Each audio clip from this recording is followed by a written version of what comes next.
நோற்று வாழ்க. கொல்லா நெறியே குவளையமெல்லாம் ஓங்குக. கொல்லா நெறியே குருவருள் நெறியென கொள்க. வள்ளல் மலர்பதம் வாழ்க வாழ்க வாழ்க. அருட்பெரும் ஜோதி அருட்பெரும் ஜோதி தனிப்பெருங்கருணை அருட்பெருஞ்சோதி. திருவருட்பிரகாச வள்ளலார் திவ்ய திருவடிகளே சரணம். திருவருட்பிரகாச வள்ளலார் திவ்ய திருவடிகளே சரணம். திருவருட்பிரகாச வள்ளலார் திவ்ய திருவடிகளே சரணம்.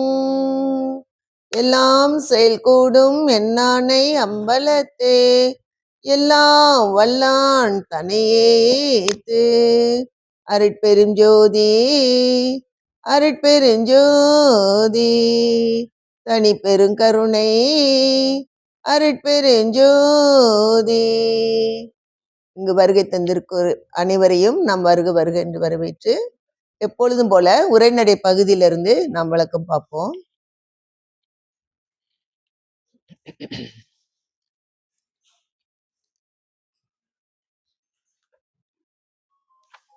உரைநடை பகுதியில ஜீவகாருண்யத்துல 21வது கேள்வி.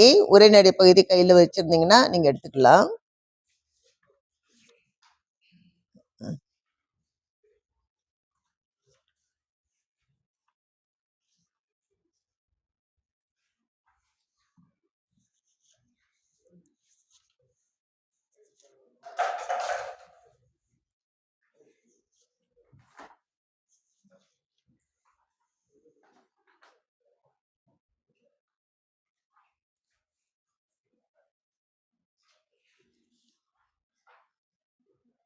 நம்ம இப்ப இருக்கின்ற மக்களுக்கு எதனால் அந்த துன்பம் வருது அப்படின்னு பார்த்தோம்.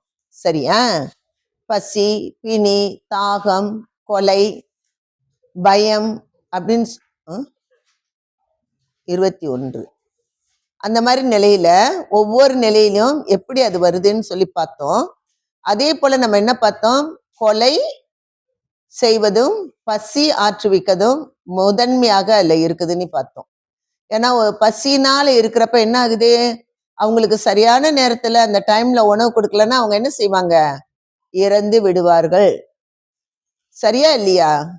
அதனால பசியோடு இருக்கிறவங்களுக்கு நம்ம என்ன செய்யணும்? உணவு கட்டாயமாக கொடுக்கணும். இன்னொன்னு, கொலை பண்ணாலும் போச்சு, அந்த உயிர் பிரிஞ்சிரும். பசியோடு இருந்தாலும் உயிர் பிரிந்து விடும்.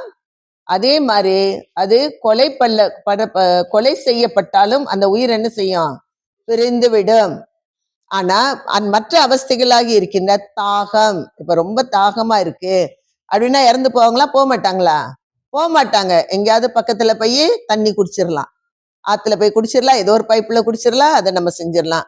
அதே மாதிரி நோய்வாய்ப்பட்டு இருக்கிறவங்க உடனே இறந்து போவாங்களா? போக மாட்டாங்க. ஏன்னா அவங்க உடல் நல குன்றி இருக்கிறாங்களே தவிர உடனே அவர்களுடைய உயிர் என்ன செய்யாது? பிரிந்து போகாது. ஆனா பட்னியா இருந்துச்சுன்னா பிரிஞ்சிரும் உயிர், சாப்பிடாம இருந்தா. அவ்வளவு இச்சை, நமக்கு தேவையானது வேணுமாண்டாமா, அது பரவாயில்ல. அதே மாதிரி எளிமை, சாதாரணமா நம்ம வாழ்ந்துட்டு போகலாம். ஆனா உணவு இல்லாம என்ன செய்ய முடியாது? வாழ முடியாது. பயம், அந்த பயம் அப்படிதான், பசினால வர்றதுதான் மட்டுமே தவிர. அதனால அந்த 7 வகையான அவஸ்தைகள்ல பசியோடு இருக்கிறது ஆகாரம் கொடுத்து நம்ம என்ன செய்ய வேண்டும்? அவர்களை, அந்த ஜீவனை நாம் காப்பாற்ற வேண்டும். ஏனென்றால் நம்மளுடைய இந்திரியங்கள், கரணங்கள் எல்லாமே, அந்த அத்தனை தத்துவங்களும் என்ன ஆகுது? தளர்ந்து போய்விடுகின்றது. கண்ணு அப்படியே பஞ்சடிச்சு போயிடும், கை கால்லாம் அப்படியே தளர்ந்து போய்விடும்.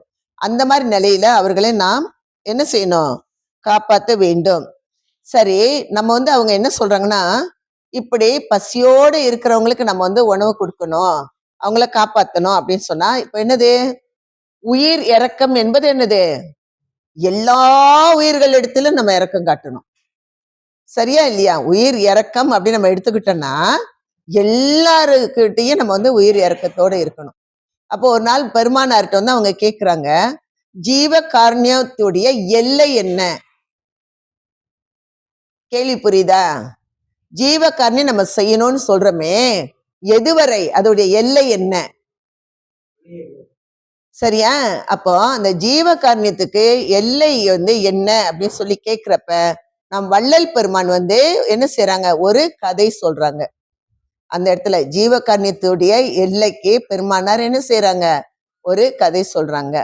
2 பேர் என்ன செய்யறாங்க, 2 பேரும் நடந்து வந்துகிட்டு இருக்கிறாங்க. அப்ப 2 பேர் நடந்து வர்றப்ப ஒருவருடைய கால்ல என்னது, அந்த செங்கல் பட்டு அந்த செங்கல் நொறுங்கிருது. பக்கத்துல இருக்கிறவன் என்ன செய்யறான், பரவாயில்ல செங்கல் தானே, நீ போட்டுட்டு வா அப்படின்னு சொல்லிட்டு அவன் சொல்றான். ஆனால் அந்த இன்னொருவன் என்ன சொல்றான்னா, ஐயோ அந்த செங்கல் இருந்த அதோடைய இது என்ன செய்யறது, மாறிடுச்சு. அதோடைய உருவம் சதுரமா இருந்துன்னா நொறுங்கி போனா என்னாச்சு, போயிருச்சேன்னு சொல்லி அவன் வருத்தப்படுறான். அப்பனா உயிர் இறக்கம் என்பது எப்படி வருதுன்னா, உயிரோட இருக்கின்றவர்கள்ட்ட மட்டுமல்ல, அசையும் பொருள் அசையா பொருள்கிட்டையும் அந்த இறக்கம் இருக்கணும். அதுதான் ஜீவகாருண்யத்துடைய எல்லை என்னன்னு கேட்டா, இந்த பசியோட இருக்கிறவங்களுக்கு மட்டும் நான் உணவு போடுறேன், கஷ்டப்பட்டவங்களுக்கு நான் செய்யறேன், அப்படி அல்ல. செங்கலை பார்த்து கூட என்ன ஆகணும், ஒரு ஜட பொருளாக இருக்கின்ற அதன் மீது கூட நமக்கு என்ன வரணும், இறக்கம் வரணும். அதுதான் ஜீவகாருண்யத்துடைய எல்லை. நான் ஜீவகாருண்யம் செய்யறேன், நான் செய்யறேன்னு சொல்லிட்டு 100 பேர் 1000 பேருக்கு நான் சாப்பாடு போடுறேன்னு சொல்லிட்டு அதற்கு பேர் என்ன இல்ல, ஜீவகாருண்யம் தான். அது முழுமை அல்ல. எந்த ஒரு ஆன்மா ஜீவகாருண்ய ஒழுக்கத்தோடு அது பயணிக்கிறப்ப, அது ஜட பொருளாக இருந்தாலும் சரி, உயிருள்ள பொருளாக இருந்தாலும் சரி, இரண்டையும் சமமாக பார்க்கின்ற தன்மை யார் ஒருவருக்கு வருகின்றதோ, யாருடைய உள்ளத்தில் அந்த பார்வையில இருக்கின்றதோ, அதுவே முழுமையான ஒரு ஜீவகாருண்யமாக இருக்கின்றது. அதனால்தான் ஜீவகாருண்யத்தை பெருமானார் ரொம்ப அழுத்தமா, ஏன்னா இந்த உயிரானது, உயிர் இறக்கம் பெருமானார் சொல்லுவாரு, இரக்கம் என்னை விட்டு, கருணை என்னை விட்டு போயிருச்சுன்னா என் உயிரே போயிடும் அப்படின்னு சொல்றாரு. சோ அந்த கருணை அந்த அளவுல நமக்குள்ள என்ன செய்ய வேண்டும், இருக்க வேண்டும். அதுதான் உயிர் இரக்கம். சொல்ல, ஐயோ இந்த செடி வாடி இருக்கிறதே சொல்லி வாடிய பயிரை கண்ட போதெல்லாம் என்ன செய்யறாரு பெருமானார், வாடுறாங்க. அப்போ நம்ம என்னது, ஐயோ இந்த செடி வாடி இருக்குன்னா, அப்போ இந்த இடத்துல என்ன ஆகுதுன்னா, எல்லா இடத்துலயும் நம்ம உயிர் இறக்கம் காட்ட வேண்டிய தன்மையில நாம் இருக்கின்றோம். சரியா? அது தேவரா இருந்தாலும் சரி, அது மரமா இருந்தாலும் சரி, செடியா இருந்தாலும் சரி, எதுவாக இருந்தாலும் நாம் என்ன செய்ய வேணும், இரக்கம் காட்டுகின்ற ஒரு தன்மையில நம்ம இருக்கிறோம். அப்படி இருக்கும் பொழுது இப்போ நம்ம காட்டுல எல்லா மரம் செடி எல்லாமே காஞ்சு போகுதுன்னா, நம்மளால ஒரு காடு ஃபுல்லா தண்ணி அடிக்க முடியுமா? முடியாதா? முடியாது. அப்ப நம்ம என்ன பண்றது, நம்ம என்ன செய்யணும், பிரார்த்தனை. அது என்ன செய்வாங்க, நம்மளால் முடியாத பொழுது இறைவனிடம் நாம் பிரார்த்தனை வைக்கணும். ஒரு செயல் நம்மளால, நம்ம தகுதிக்கு மீறி இருக்கு அந்த செயல், நம்மளால அதை செய்ய முடியல. நம்மளால அதை செய்ய முடியலன்னா என்ன செய்யணும், உடனே இறைவன்கிட்ட நம்ம பிரார்த்தனை வைக்கணும். இறைவா இந்த ஜீவன் இப்படி இருக்குப்போ, சரி ஒரு உதாரணத்துக்கு காடு சொன்னேன், ஐயோ இந்த காடு இந்த வெயில்ல எல்லா மரங்களும் கருகி போகுதே இறைவா, அதுக்கு நீ என்ன செய்யணும், ஒரு மழை பொழிந்து கொடுக்க கூடாதா? மழை பொழிந்தால் அந்த செடியெல்லாம் நல்லா வந்துருமே. அந்த மாதிரி ஒரு எண்ணம் நமக்குள்ள ஓடி வரணும். அதை விட்டுட்டு காடு தானே அதை பாட்டு காஞ்சி கருகி கெடுக்கட்டு, நம்மளுக்கு என்ன, அதுல ஜீவகாருண்யம் இருக்கா இல்லையா? இல்ல. சரியா? ஜீவகாருண்யம்னா என்ன செய்யணும், ஜட அசையும் பொருளோ அசையாத பொருளோ ஜட பொருளோ உயிர் உள்ள பொருளோ எதுவாக இருந்தாலும் அதுல நமக்கு என்ன வேணும், இரக்கம் வேணும். அதுதான் இன்னைக்கு உள்ளது. பசியினால் வரும் கெடுதி எல்லா ஜீவர்களுக்கும் தேக நாசம் செய்வது உண்மையானால், பசி யாரா இருந்தாலும் சரி அவர்களுக்கு என்ன ஆகுது, தேக நாசம் செய்யும்னா, இந்த தேகமானது அழிந்து போகின்ற ஒரு தன்மை. அப்படின்னா எல்லா ஜீவர்கள் பசியும் அறிந்து நிவிருத்தி செய்விக்க வேண்டும். சரிதானே? எந்த நிலையில யார் இருந்தாலும் பசினால அவங்க உடல் அழிஞ்சு போயிருமே. அப்படி இருக்கின்ற தன்மை இருந்தாலும் என்ன செய்யணும்? நம்ம அறிஞ்சு என்ன செய்யணும்? எல்லாருக்கும் பசி நிவிருத்தி நம்ம செய்யணும். செய்யறோமா? அப்படி நிவிருத்தி செய்விக்க தொடங்கில் கடவுளால் சிருஷ்டிக்கப்பட்ட நம்ம ஒவ்வொருத்தரா யார் யாருக்கு பசி யார் யாருக்கு இருக்கு இல்லைன்னு சொல்லி நம்ம தேடி செய்ய போகும்போது என்ன ஆகுது? தேவர் நம்ம வரிசையா இருக்குல்ல, மனிதர், நரகர், மிருகம், பறவை, ஊர்வன, தாவரம் என்கின்ற 7 வகைப்பட்ட அளவிலிருந்த பேதங்களுடைய ஜீவர்களது பசியை அறிந்து நீக்குவது அசாத்தியமாகுமோ? அது முடியுமா முடியாதா? முடியுமா முடியாதா? அவ்வளவு பேருடைய பசியை போய் கண்டுபிடிச்சு நம்ம செய்ய முடியுமா? முடியாது.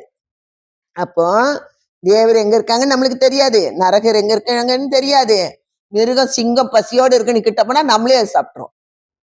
சரியா இல்லையா? அதெல்லாம் போய் நம்ம செய்ய முடியுமா? முடியாது. அப்போ என்ன செய்யணும்? அப்ப அது அப்படின்னா நம்ம இனிமே என்ன செய்யறது? இவ்வளவு பேர் இருக்காங்க பசியோட. அந்த 84 லட்சம் யோனி பேதங்கள் இருக்கு. கணக்குல பார்த்தோம்னா 84 லட்சம் யோனி பேதங்கள் இருக்கு. ஒன்னொன்னா கண்டுபிடிச்சு நம்ம ஒவ்வொன்றுக்கா பசி ஆற்றுவிக்க முடியாது. சரியா? அப்படின்னா முதல்ல இவங்க என்ன செய்யறாங்க? தேவர்கள் எடுக்கிறாங்க. பார்த்து இல்லையா? தேவர், மனிதர், நரகர், மிருகம். இப்ப ஒவ்வொருவருக்கும் எதனால அவங்க யாரு அவங்களுக்கு பசி ஆற்றுவிக்காங்க, நம்ம என்ன செய்யணும் அதை மட்டும் நம்ம பார்த்துக்கணும். தேவர்கள் மனித சுதந்திரத்தினும் மேற்பட்ட சுதந்திரம் உடையவர்களாய் தங்களுக்கு நேரிட்ட பசியை தங்கள் முயற்சினாலேயே மாற்றி கொள்ளத்தக்க வல்லபம் உடையவர்கள். அவங்க போய் நம்மள மாதிரிலாம் காசு பணம் எல்லாம் தேடி காய்கறி எல்லாம் வாங்கி சமைச்சு அவங்களுக்கு அது கிடையாது. நம்மளை விட மேல்பட்ட நிலையில அவங்க இருக்கிறாங்க. நம்மளுடைய முதல் நிலையில அவங்க நம்மளை விட, ஏன்னா நம்ம தான் உட்கார்ந்துட்டு என்ன செய்யணும்? எல்லாம் சாப்பாடுக்கா இதுக்கு எல்லாமே தேடணும். அவங்க அப்படி இல்லை. அதனால மாற்றிக்கொள்ளத்தக்க வல்லவை உடையவர்கள் ஆதலால் அவர்கள் பசியை குறித்து மற்றவர்கள் யோசிப்பது அவசியம் அல்ல. தேவர்கள்லாம் பசியோட இருக்கிற நம்ம இதெல்லாம் படையல் போடுறாங்க இல்லையா? சாமிக்கு படையல், அதெல்லாம் நம்ம போடணுமா வேண்டாமா? தேவையோ இல்லையா? அவங்களுக்கு தேவையோ இல்லை. சரியா? அவங்களுக்கு அவங்க பசியை தீர்த்து கொள்றதுக்கு அவங்களுக்கு வல்லபம் இருக்கு. நம்மள மாதிரி இலை சாப்பாடு எல்லாம் அவங்க சாப்பிட மாட்டாங்க. நம்மள மாதிரி பாயசம் வடையெல்லாம் வச்சு அவங்க என்ன செய்ய மாட்டாங்க? சாப்பிடுவாங்களா? சாப்பிட மாட்டாங்களா? சாப்பிட மாட்டாங்க. அவங்களாம் அமுதத்தை உண்டு. அவங்க அமுதத்தை வல்லபத்துல அந்த அருள் அமுதத்தை உண்டு அவங்கெல்லாம் இருக்கிறாங்க. அப்ப நம்ம போய் வைக்கலாமா வைக்க வேண்டாமா? வைக்க வேண்டிய தேவையே இல்லை. நம்ம சாப்பாடு அவங்களுக்கு வேணுமா வேண்டாமா? வேண்டாம். அப்ப என்ன செய்யக்கூடாது? போய் படையில போட்டுட்டு உட்கார்ந்துருக்க கூடாது. போட்டதும் இல்லாம தொட்டு அது வாயில வச்சு இதை சாப்பிடுது அதை சாப்பிடுன்னு தண்ணியை ஊத்தி இதை ஊத்தி என்னென்னமோ செய்யறாங்க இல்லையா? அதெல்லாம் தேவை இல்லை என்பதை நம்ம இன்னைக்கு புரிஞ்சுக்கணும். பழக்க தோஷம் என் பரம்பரையா செய்யறாங்க, நானும் செய்யறேன்னா அதை யாராலும் ஒண்ணும் செய்ய முடியாது. யாராலையும் மாத்த முடியுமா? என் பரம்பரையா இதுதான் பண்றான், நான் எப்படி நிப்பாட்டுறது?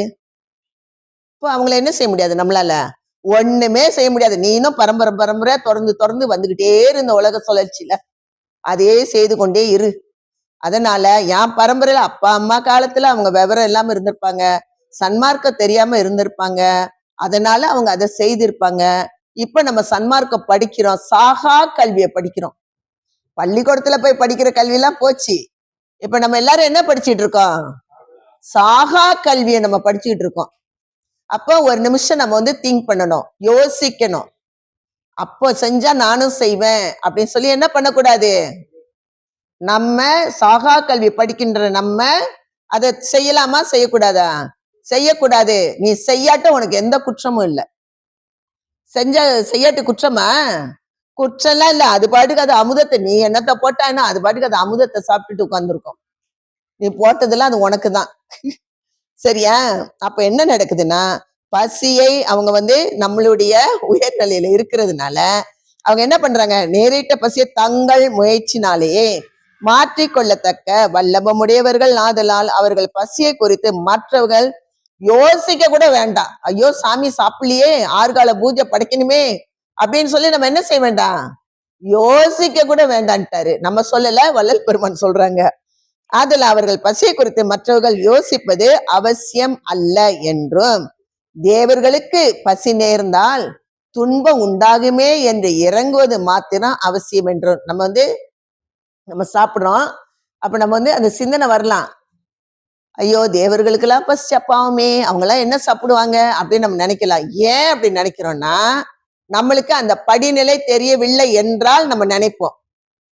சரியா? அகவல்ல வருது இல்லையா, அகாமுதம் யார் எடுக்கிறா, புறாமுத அகப்புறாமுதா புறாமுதம்னு சொல்லிட்டு வரிசையா வரும். யார் யாருக்கு என்னென்ன அமுதம். தேவர்களுக்கு என்ன அமுதம்? புற அமுதம். அவங்களுக்கு புற அமுதம் சாப்பிடுறாங்க. அவங்க நம்மள மாதிரி சோறு சாப்பிடல. சோ அவங்களுக்கு புற அமுதம் அவங்களுக்கு கிடைக்குது. ஆனா நம்ம அந்த அறியாமையில இருக்கிறப்ப, நம்ம சாப்பிடுறப்ப அந்த அறியாமையில தான் அவங்க படைக்கிறாங்க. நம்ம சாப்பிடுறோமே, அந்த சாமிக்கும் பசிக்குமே அப்படின்னு கொண்டு படைச்சிடுறாங்க. ஆக்சுவலி அதுக்கு தேவையே இல்லை. பசிக்கும் நம்ம நினைக்கலாமே தவிர அதுக்கு நம்ம சாப்பாடு கொடுக்க வேண்டிய அவசியம் இல்லை. சரியா? அதனால்தான் இவங்க குறித்து ஆதலால் அவர்கள் பசியை குறித்து, தேவர்கள் பசியை குறித்து மற்றவர்கள் யோசிப்பது அவசியம் அல்ல அப்படின்னு போட்டாரு. நம்ம யோசிக்க கூட கூடாது, ஐயோ உங்களுக்கு சாப்பாடு வேணுமேன்னு சொல்லிட்டு. சரிங்களா? தேவர்களுக்கு பசி நேர்ந்தால், அப்பா அவங்களுக்கு பசி இருந்தா என்ன பாடுபடுவாங்க அப்படின்னு நம்ம சிந்திக்கலாம். சாகா கல்வியை படிக்கிறவங்க அப்படி சிந்திக்கலாமா, சிந்திக்க வேண்டாமா? நம்ம அப்படி சிந்திக்க வேண்டாம். ஏன்னா நம்மளுக்கு தெரியும் அவங்களுக்கு புற அமுதம் கிடைக்குதுன்னு. சரியா? நம்மளுக்கு தெரியும் என்ன, அவங்களுக்கு என்ன அமுதம் கிடைக்குது, புற அமுதம் கிடைக்குது. அதனால அவங்க ஓகே. அடுத்து நரகர். மேல இருந்து அப்புறம் கீழே நரகர் இருக்கு.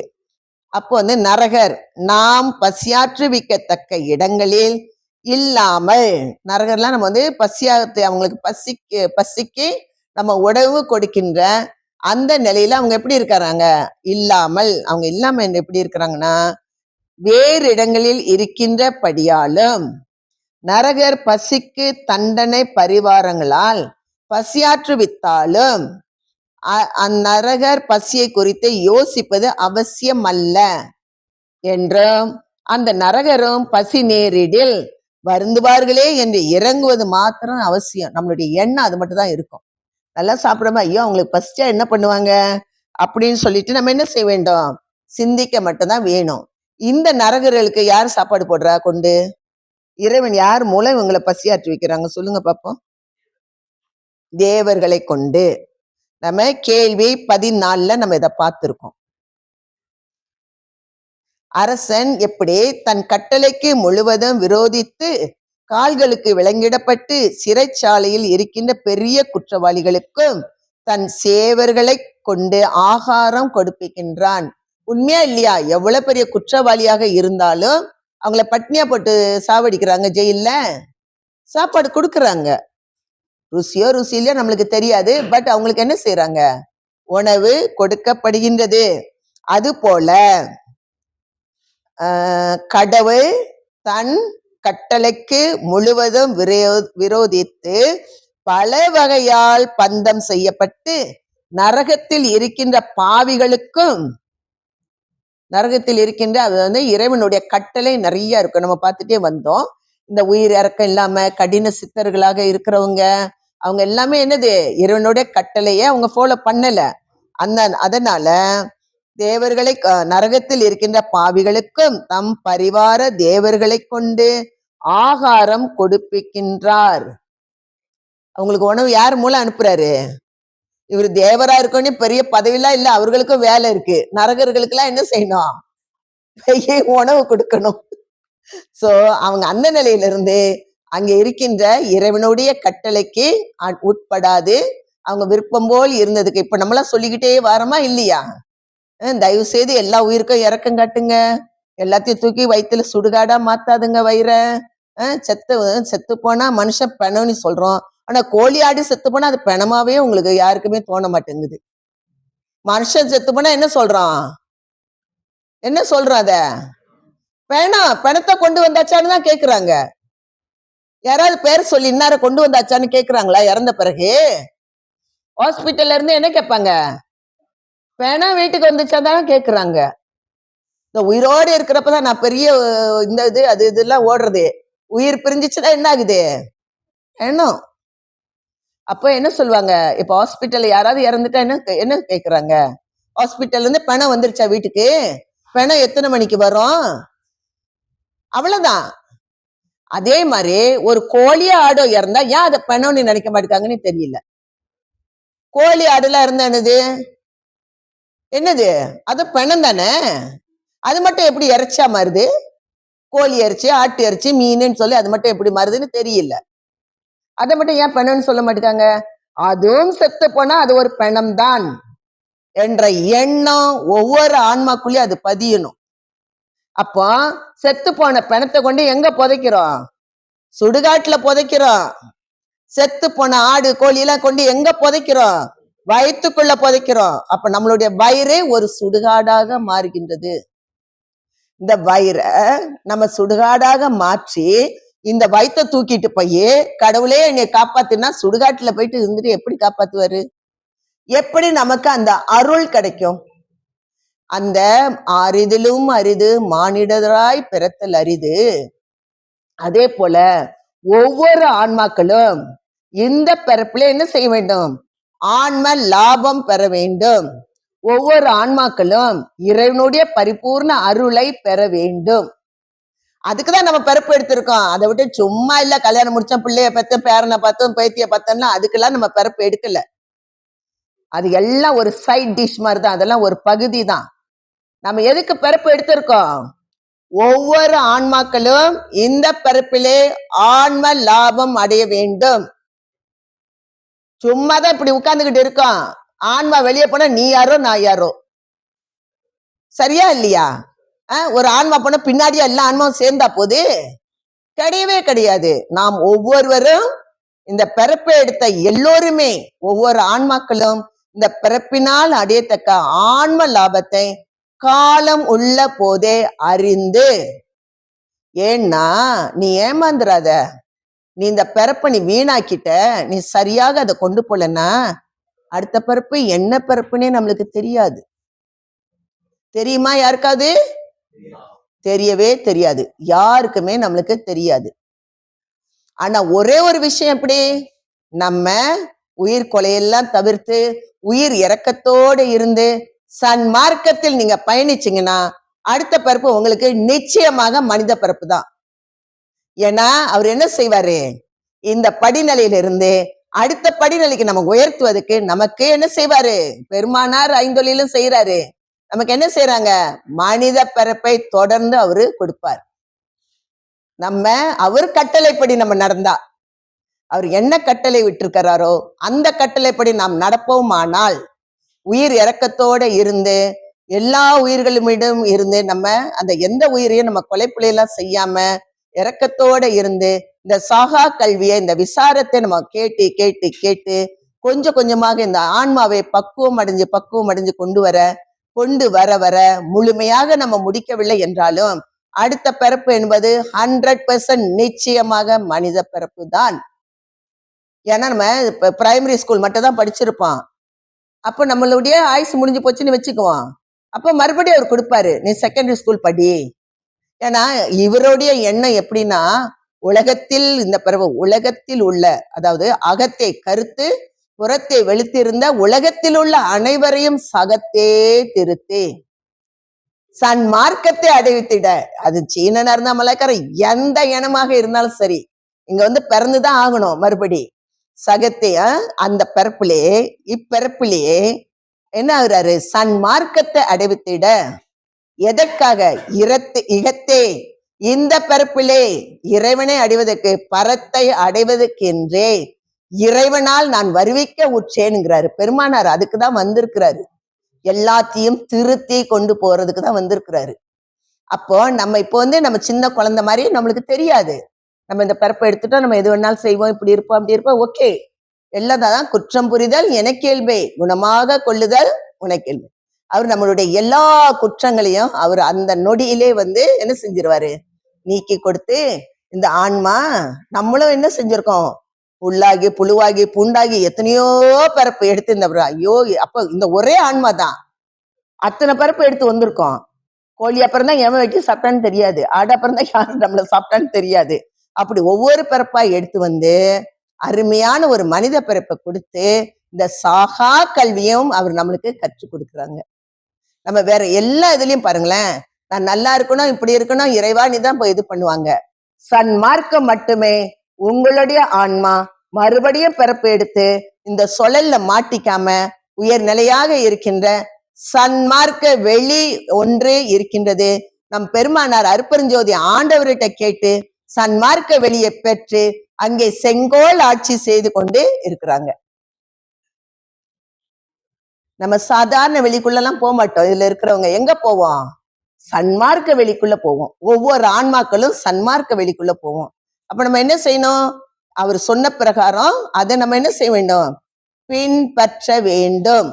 ஏனோ தானோ நீ விட்டுவிட்டு கடைசி நேரத்துல உட்கார்ந்து கஷ்டப்படக்கூடாது. இப்ப இருந்தே ஒவ்வொரு ஆன்மாக்களும் என்ன செய்யணும்? பக்குவ நிலைக்கு வர வேண்டும். சரி, இப்போ நரகருக்கு என்ன செஞ்சிட்டாரு? தேவரை வச்சு உணவு கொடுத்தாச்சு.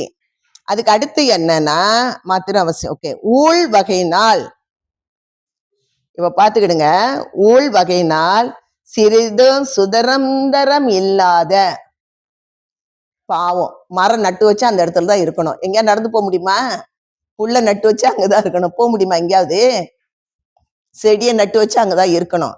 நம்ம என்ன செய்வோம்? இந்த மாசம் அடுத்த மாசம் வந்து நான் என்ன பண்றேன்னா ஜீவகாணி ஒழுக்கத்துல இருந்து கொஞ்சம் டைவர்ட் பண்ணி நம்ம என்னென்ன பாவம் செஞ்சா என்னென்ன பிறப்புன்னு சொல்லிட்டு இதுலயே இருக்கு. இப்போ அது செஞ்சா என்ன ஆகுதுன்னு அப்போ இதை ஒட்டி நம்ம அதையும் சேர்த்து பார்த்தோம்னா இன்னும் என்ன செய்யும்? நன்றாக நமக்கு புரியும். அப்போ ஊழ் வகையினால் சிறிதும் சுதந்திரம் இல்லாத மரம், புல் முதலிய தாவரங்களில் மனிதர் தங்கள் வாழ்க்கைக்கு சகாயமாக, நம்ம செடி நம்மளுக்கு வந்து சொல்றோம் இல்லையா, நான் பிரண்டே ஊனிட்டேன், பிரண்டை வளர்ந்துருச்சு, நான் துவையில அரைக்க போறேன். மல்லிகைப்பூ போட்டுட்டா மல்லிகைப்பூ பூ பூத்துருச்சு, அதை பறிச்சு தலையில வைக்க போறேன். அதெல்லாம் நம்மளுடைய சகாயங்களுக்காக, நம்மளுடைய தேவைக்காக. சரியா? அது சகாயம் என்பது நம்மளுடைய தேவைக்காக தங்கள் முயற்சியால் நம்ம தானே செய்யறோம். அந்த மண்ணை போட்டு இந்த மண்ணை போட்டு எல்லாத்தையும் மிக்ஸ் பண்ணி விளைவிக்கின்ற தாவரங்களுக்கு பசி குறித்து நீர் விடுவது அவசியம் என்றும். இல்ல நல்லா புரிஞ்சுக்கணும். நம்ம வீட்டுல தொட்டியில வச்சோ எங்க வச்சாவது நட்டோ என்னமாவது ஒரு செடியை நாம் வளர்த்தோமானால் அதுக்கு நாம் கட்டாயமாக அதுக்கு நீர் விட வேண்டும். ஏனோ தானே செடியை நட்டு போட்டுட்டு நம்ம பாட்டுக்கு இருக்கக்கூடாது. சோ அது அவசியம், நம்ம அதுக்கு செய்யணும். அவசியம் என்றும் மற்ற தாவர வர்க்கங்கள் எல்லாம் நம்ம நட்டு வைக்கல ஒண்ணு செய்யப்போம். நம்ம போறோம் ரோட்டு வழியே எவ்வளவு செடி கொடி எல்லாமே இருக்கு. அருள் நேதின்படி ஆகாரம் கொடுப்பிக்க உயிர்த்திருக்கின்றன. அது வந்து அருள் நேதிப்படி, இறைவனுடைய அருள் நேதிப்படி அதுக்கு எல்லாமே கிடைக்கும். அதனால்தான் நீங்க பாத்தீங்கன்னா வெயில் கொஞ்சம் அடிச்சிச்சுன்னா கொஞ்சம் மழை பெய்யுது. சரியா? மழை ரொம்ப இருந்ததுன்னா டக்குன்னு என்ன பண்ணுது? வத்திட்டு மறுபடியும் வெயில் அடிக்குது. சோ இறைவன் என்ன செய்யறாரு? அந்த நம்மளுடைய பஞ்ச பூதங்களாகி இருக்கின்ற அந்த பஞ்ச பூதங்களிலுடைய ஆட்சியினால அவர் பார்த்துக்குவாரு. சரியா இல்லையா? அதனால அது வந்து அருள் நேதின்படி, இறைவனுடைய அந்த அருள் நேதின்படி ஆகாரம் கொடுப்பிக்க உயர்த்திருக்கின்றன. ஆதலால் அவைகளுக்கெல்லாம் பசியறிந்து ஆகாரம் கொடுப்பது நமது சுதந்திரம் அல்ல. சரியா? எந்த செடிக்கு இது பாவமே இது என்னன்னு சொல்லிட்டு நம்ம போய் கொடுக்கறது நம்மளுடைய சுதந்திரமா இல்ல. அதுக்கு யாருடைய சுதந்திரப்பா? காடு மலை நிறைய இடத்துல செடி கொடி மரம் எல்லாமே இருக்கு. அதுக்கு நம்மளுக்கு என்ன செய்யணும்? நம்ம நட்டு வச்சோம்னா, நம்ம வளர்த்தோம்னா நம்ம ஊத்திதான் ஆகணும். நம்ம சுதந்திரத்துக்கு தான் நமக்கு கொண்டு வச்சிருக்கோம், நம்ம பாவிச்சு கொள்றதுக்கு. ஆனால் மற்றபடி செடி கொடி எல்லாம் இருக்கிறதுக்கு நம்ம சுதந்திரமா இல்ல. அருள் நேதின்படி அதுக்கு வந்து இறைவன் பார்த்துக்குவாரு. ஆகாரம் கொடுப்பிக்க உயிர்த்திருக்கின்றன. ஆதலால் அவைகளுக்கெல்லாம் பசியறிந்து ஆகாரம் கொடுப்பது நமது சுதந்திரம் அல்ல, கடவுள் சுதந்திரம் என்றும். அது இறைவனுடைய சுதந்திரம், இறைவனுடைய அருள். அதனால அவை குறித்து யோசிப்பது அவசியம் அல்ல. யோசிக்க கூட நம்ம வேண்டாம். அதை பத்தி நம்ம யோசிக்கணுமா? யோசிக்கவே வேண்டாம். அது கடவுளுக்கு தெரியும். காஞ்சி இருக்கா தெரியும், மழையை பொழிஞ்சு அவர் என்ன செஞ்சிருவாரு? செழிப்பாக்கிடுவார்னு யோசிக்க கூட வேண்டாமா? அல்ல என்றும் ஆகாரம் இல்லாவிடில் வருந்துமே என்று இறங்குதல் மாத்திரம். அதுக்கு எப்படி அருள் நீதிப்படி இறைவன் கட்டளைப்படி அதுக்கு கிடைச்சிரும். இருந்தாலும் நம்மளுடைய அந்த உள்ளம், அந்த கருணையான உள்ளம் என்ன தோணணும்னா, அதை பாக்குறப்ப ஐயோ ரொம்ப மழை பெஞ்சு அதுக்கு தண்ணி இல்லைன்னா பாவமாச்சு இந்த செடி, அப்படி நம்ம வருந்தலாம். அது குறித்து நம்ம வருந்தலாமே தவிர அதுக்காக வேண்டி ஒரு டேங்க் ஃபுல்லா ஒரு லோரி ஃபுல்லா தண்ணி ஏத்திட்டு வந்துடலாம், தண்ணி எல்லாம் பாய்க்க வேண்டிய அவசியம் நமக்கு இல்லை. அருள் நேதின்படி அது கிடைக்கும். அப்ப செடி கொடியெல்லாம் என்னது, அந்த ஆன்மா என்ன செஞ்சது, அதோட ஊழ்வினை காரணமாக அது செடி கொடியெல்லாம் இருக்கு. சரியா? அது ஊழ்வினை. நிலத்திலும் அடுத்து சரியா? இப்ப நம்ம என்ன பார்த்துட்டோம்? தேவர் பார்த்தோம், நரகர் பார்த்தோம், செடி கொடியெல்லாம் பார்த்தாச்சு. இப்ப புல்லு எல்லாம் பார்த்துட்டோம். அதுக்கு அடுத்து நிலத்திலும் நீரிலும் ஊறுகின்ற உயிர்களுக்கும் பறவைகளுக்கும் மிருகங்களுக்கும் அவ்வவற்றின் ஊழ் வகைக்கு தக்கபடி அருள் நேதி ஆகாரம் கொடுப்பிக்க உண்டு பசி ஆற்றுகின்றன என்றும். இப்போ இருக்கு, கடல்ல இருக்கு, மீன் நீந்துறது எல்லாமே இருக்கு, மேல பறந்து போறது எல்லாமே இருக்கு. அந்த மாதிரி அந்த உயிர்களுக்கு, நீரில் வாழ்கின்ற உயிர்களுக்கும் நிலத்தில் வாழ்கின்ற அந்த உயிர்களுக்கும் பறவைகளுக்கும் மிருகங்களுக்கும் அந்தந்த ஊழ்வினைக்கு தக்கப்படி, பாருங்க, பறவை மிருகமா பிறந்தா கூட அதோடைய ஊழ்வினைக்கு தக்கப்படிதான் அதுக்கு ஆகாரம் கிடைக்கும். இல்லைன்னா அது சிங்கம் எதையாவது அடிச்சு சாப்பிடணும்னா கூட அது ஊழ்வினை பயங்கரமான பாவம் செஞ்சுட்டு அது சிங்கமா பிறந்துன்னா என்ன செய்யாது, அங்க ஒரு மிருகம் கூட போவாது. போமா? போகாதா? அதோட ஊழ்வினை எப்படி இருக்கா அந்த தகுதிக்கு தக்கவர் தான் அதுக்கு உணவே கிடைக்குமா. ஆனா உணவு கிடைக்கும், பட்னியா போட மாட்டாரு இறைவன், கிடைக்கும். அந்த ஊழ்வினைக்கு தக்கவாறு அது கொஞ்சம் கிடைக்குதா நிறைய கிடைக்குதான்னு நம்மளுக்கு தெரியாது, அதுக்கு தகுந்தவாறு தான் கிடைக்கும். ஆகாரம் கொடுப்பிக்க பசியாற்றுகின்றன என்றும் அவ்வகைகளுக்கு தக்க ஆகாரம் அறிந்து கொடுப்பது நமது சுதந்திரம் அல்ல. அதெல்லாம் போயிட்டு நான் ரொம்ப உயிர் இறக்கத்தோட இருக்கிறேன்னு சொல்லி தேவையில்லாம காட்டுக்குள்ள பூந்து எல்லாத்துக்கும் சாப்பாடு போடுறேன்னா நம்மளே சேர்த்து சாப்பிட்டுட்டு போயிடும். அதோட வேலை என்னது இல்ல, நம்மளுடைய வேலை அல்ல என்பதை நம்ம பார்க்கணும். கடவுள் சுதந்திரம் என்றும் அது யாருடைய சுதந்திரம்? அதுக்கெல்லாம் உணவு கொடுக்கிறது கடவுளுடைய சுதந்திரம்.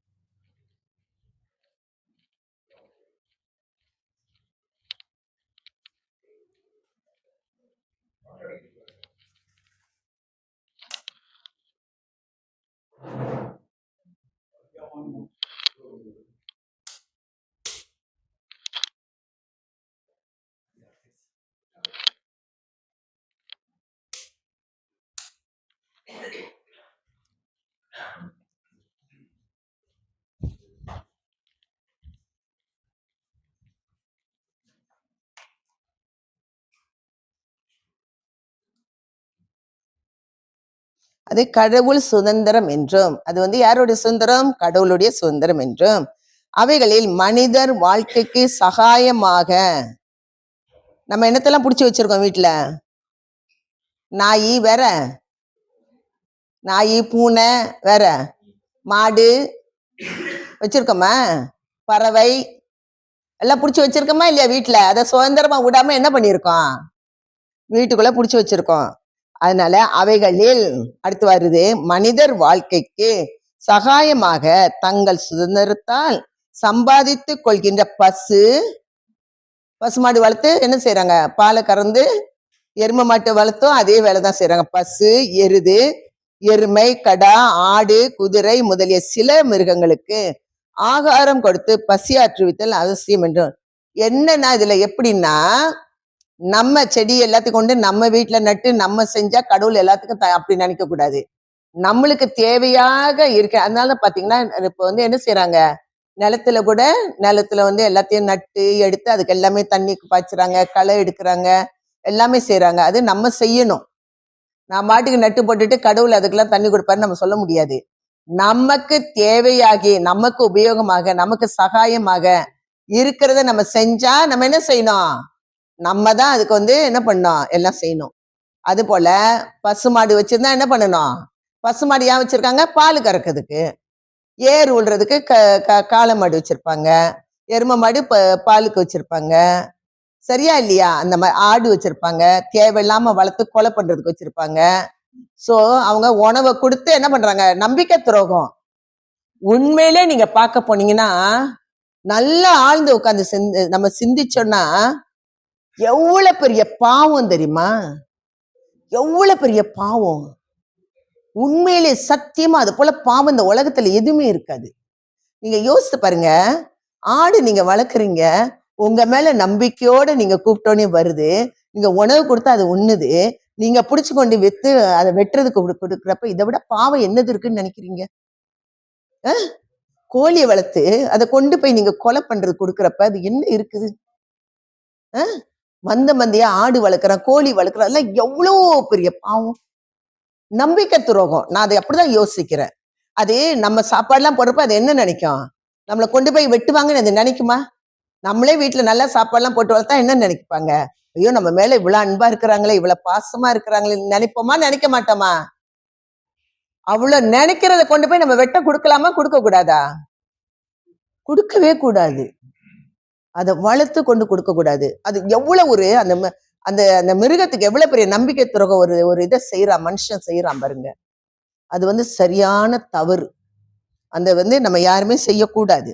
ஆனா அந்த குதிரை முதலிய சில மிருகங்களுக்கு ஆகாரம் கொடுப்பது நம்ம தான் பசியாற்றி வைக்கணும். நம்மளுக்கு தேவையாகி நம்ம அதை கொண்டு நம்ம வீட்டுல வச்சு வளர்த்தோமானால் நம்ம தான் அதுக்கு என்ன செய்யணும்? உணவு கொடுத்து அதை வளர்க்கணுமே தவிர நம்பிக்கை துரோகம் அந்த மிருகத்துக்கு நம்ம என்ன செய்யக்கூடாது? செய்யக்கூடாது. சும்மா நம்ம தலையில தண்ணியை தெளிச்சாலும் தலையை உதறதான் செய்வான். ஆடு சம்மதிச்சுச்சான் தலையை ஆட்டி. உங்க தலையில போய் தண்ணி யாராவது ஊத்தின உடனே நீங்க என்ன பண்ணுவீங்க? தலையை ஆட்டுவீங்களா? ஆட்ட மாட்டீங்களா? அப்போ ஆட்டை கொண்டு வச்சுக்கிட்டு சாமி அப்படின்னு சொல்லி தலையில தண்ணி பண்ணோடனே அது என்ன பண்ணும்? தலையதான் ஆட்டம். இவன் தின்றதுக்கு போயிட்டு ஆட்டு மேல பழி. நான் தலையாட்டிருச்சு, அது சம்மதம் சொல்லிருச்சான். இவன் தலையில தண்ணியை ஊத்தினான்னு எப்படிதான் ஆட்டுவான்? அப்ப இவன் சம்மதமா? சோ அதெல்லாம் தப்பு செய்யக்கூடாது. அந்த மாதிரி தவறு நடக்கிற இடத்துக்கு நீங்க தயவு செய்து போக கூடாது. அந்த மாதிரி கடினமா உள்ள இடத்துல நம்ம போனோம்னா நம்ம கடின சித்தர்களா மாறிடுவோம். நம்மளுக்கு உயிர் இறக்கம் இல்லாத ஒரு நிலையில போயிருவோம் நம்ம. அதனால நான் என்ன பண்றது? குலதெய்வத்துக்கு வெட்டுறான்னா பாவத்தோட பாவம் நீனும் சேர்ந்து போ. பாவத்துக்கு உனக்கு விமோச்சனம் கிடையாது. நீ என்ன செய்யணும்? நீ வெட்டாத, அதுக்கு பதில் ஒரு பூசணிக்காவை வெட்டு. நீ என்ன பண்ணாத? பலி கொடுக்காத. எந்த கடவுளும் பலி கேட்க மாட்டாங்க. கடவுள் யாராவது எனக்கு உயிரை கொடுன்னு கேட்பாங்களா? கேட்கவே மாட்டாங்க. யாராவது சொல்லுங்க, கேட்பாங்க? நீ கேட்க மாட்டாங்க. அது எப்படி? இறைவன் இல்லையே. இறைவன் உயிரை கேட்டா அது கடவுளே இல்லையே. அதனால என் பரம்பரையா குலதெய்வத்துக்கு இதைதான் நாங்க தூக்கிக்கிட்டு இருக்கோம்னா நீ போகாத அந்த இடத்துக்கு. புரியுதா? நான் இந்த நிலையில இருக்கிறோம் நாங்க, என்னால அதை பார்க்க முடியாது, அந்த இடத்துக்கு நான் வரவே இல்லைன்னு சொல்லிட்டு நீங்க உங்களுக்கு பாவமே இல்லை, உங்களுக்கு புண்ணியம். நம்ம அதெல்லாம் செய்யக்கூடாது. நம்ம கண்ணு முன்னாடி எப்படி அதை பார்க்க முடியும்? பார்க்க முடியுமா? முடியாதா? அது நீங்க பார்க்க முடியும்னா நீங்க இன்னும் கடின சித்தரா தான் நீங்க இருக்கிறீங்க. கரெக்டா இல்லையா? நம்மளுக்கு காடியில போறப்ப அந்த தொங்க விட்டுறத பார்த்தாலே பதறுது உள்ளம். இது என்னப்பா இப்படி செஞ்சிடறாங்களேன்னு நம்மளுக்கு கண்ணீர் வருது. அதை தொங்க விட்டுறத கூட நம்மளால பார்க்க முடியல. எப்படி வெட்டுறதை போய் பார்க்க முடியும்? சோ மாத்துங்க. அவங்க எல்லாம் படிக்காம பழங்காலத்துல இருந்து முட்டாள் மாதிரி மூடத்தனமா பரம்பரையா நான் இதைதான் தூக்கிக்கிட்டு இருக்கேன்னு அலைஞ்சுக்கிட்டு இருக்காங்க. நீங்க சாமி குத்தமா ஆகாது, ஒன்னும் ஆகாது.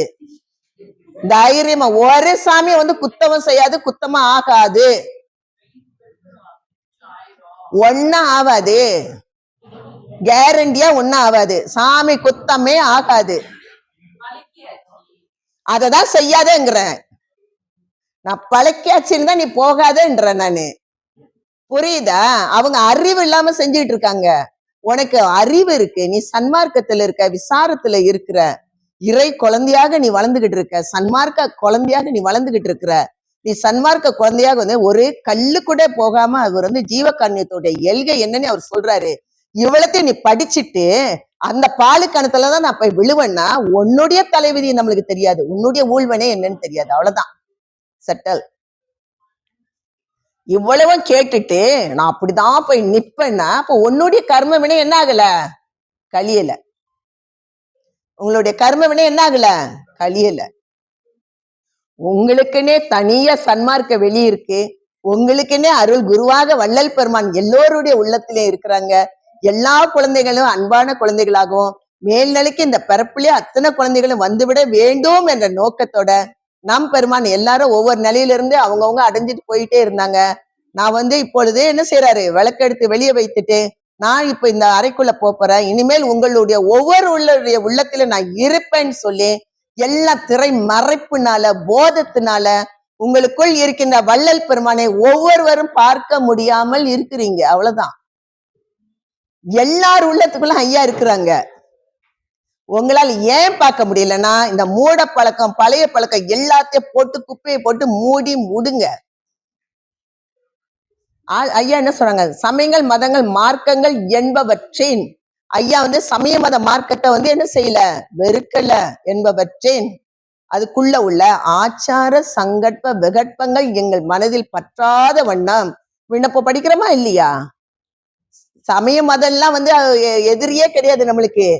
அதுல செய்யறாங்க தெரியுமா, அந்த சாங்கியம் இந்த சாங்கியம் இதை பண்ணு அதை பண்ணுனே, அதுதான் நம்மளுக்கு வேண்டான்னு சொல்றாரு பெருமானார். எந்த சமயத்தை எதையோ பெருமானார் வெறுக்கவே இல்லை. எல்லோருக்குள்ளேயும் நம் பெருமானார் இருக்கிறாங்க.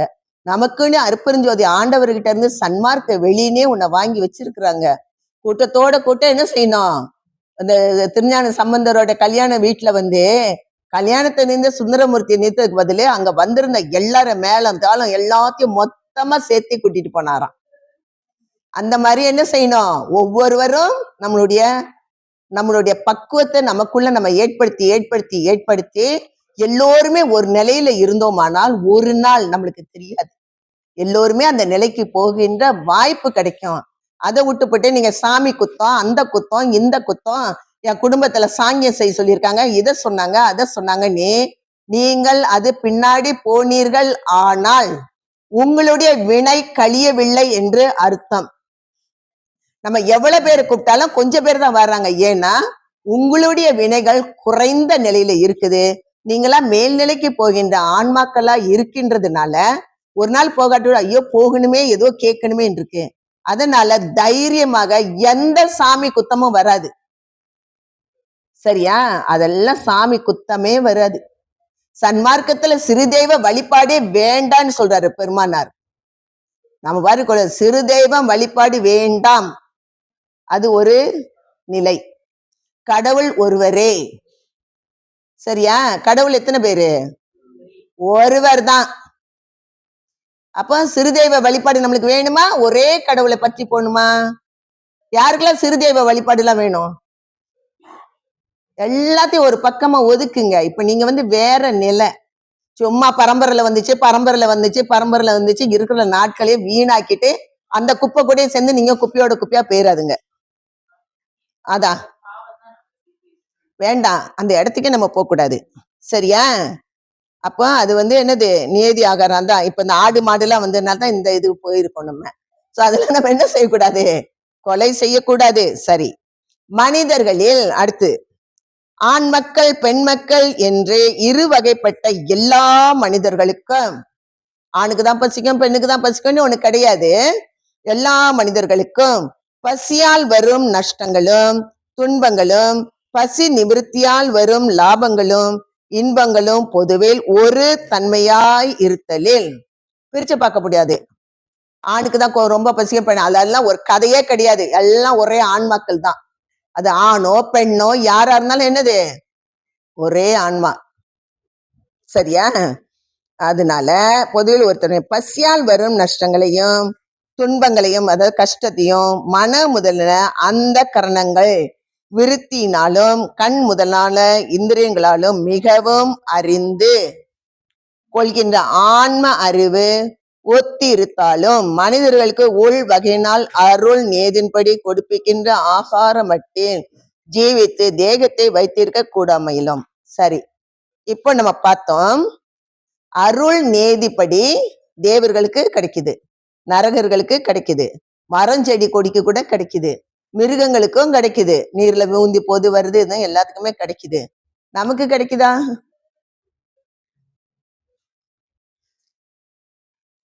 எல்லாருக்கும் கிடைக்குதே, நமக்கு கிடைக்குதா? ஏன் கிடைக்கல? ஏன் எப்படி கிடைக்குது? நமக்கு கிடைக்குதா இல்லையா? கிடைக்குதா இல்லையா? கிடைக்குது. எப்படி கிடைக்குது? ம்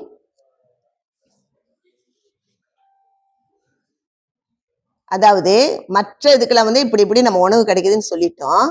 இப்ப நம்ம மனிதர்களை நம்ம எடுத்துக்கிடுவோமே, நம்ம மனிதர்களை நம்ம எடுத்துக்கிட்டோம்னா அவர்களுடைய ஊழ்வினைக்கு தக்கபடி அவங்க நல்லா சிறப்பா செஞ்சு நல்லா வந்தாங்கன்னா அவங்க உயர் நிலையில இருப்பாங்க. அவங்க வேற மாதிரி உணவு எல்லாமே இருக்கும். இன்னொன்னு சாதாரணமா தான் முந்தி நம்ம என்ன செஞ்சோன்னு தெரியாதே, அதைதான் இப்ப செய்யாதுங்கன்னு சொல்லிக்கிட்டு இருக்கோம். சஞ்சீவ கர்மா ஒரு மூட்டை வச்சிருக்கோம். பிராரத்த கர்மானி கொஞ்சோண்டு வந்து செலவு பண்ண வந்திருக்கிறோம். ஆகாமிய கர்மானி புதுசை கொண்டு போய் என்ன செய்யக்கூடாது, சேர்த்து கூட கூடாது. அது குட்டி போட்டுரும். அப்புறம் இன்னொரு பரப்பு கழிக்க எப்பதான் அந்த மூட்டை தீரும்னு நம்மளுக்கு தெரியாது.